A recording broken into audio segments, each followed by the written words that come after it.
AP విశ్వవిద్యాలయంలో 7వ విశ్వవిద్యాలయ దినోత్సవ వేడుకలను నాడు ఘనంగా నిర్వహించారు.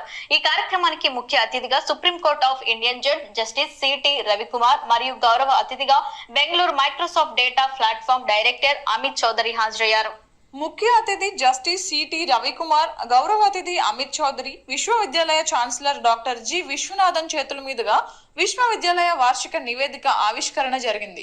ఈ సందర్భంగా ముఖ్య అతిథి జస్టిస్ సిటి రవికుమార్ మాట్లాడుతూ అకాడమిక్ మరియు రీసెర్చ్ రంగాలలో బహుమతులు సాధించిన విద్యార్థులు, ఉపాధ్యాయులను అభినందించారు. గౌరవ అతిథి అమిత్ చౌదరి మాట్లాడుతూ ఆధునిక విద్యలో డేటా ప్లాట్ఫామ్లు మరియు సాంకేతికత యొక్క కీలక పాత్రను తెలియజేశారు.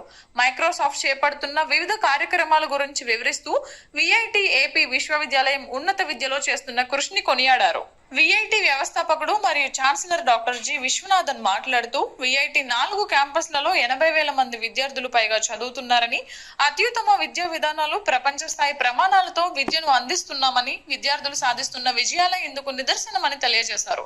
ఈ సందర్భంగా 274 అకాడమిక్ అవార్డులు, 12 ఎండోమెంట్ అవార్డులు, 241 అధ్యాపక అవార్డులు, 271 రీసెర్చ్ స్కాలర్స్ అవార్డులు సాధించిన విద్యార్థులు, అధ్యాపకులు మరియు సిబ్బందిని ప్రశంసించారు. అంతేకాకుండా 5 సంవత్సరాల సర్వీస్ ను పూర్తి చేసిన 24 మంది అధ్యాపకులు, 3 సిబ్బందిని సత్కరించారు.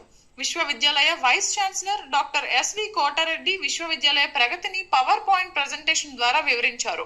ఈ కార్యక్రమంలో విశ్వవిద్యాలయ రిజిస్టర్ డాక్టర్ జగదీష్ చంద్ర Mudiganti, deputy director doctor Kadir బాషా, విద్యార్థులు, ఉపాధ్యాయులు, సిబ్బంది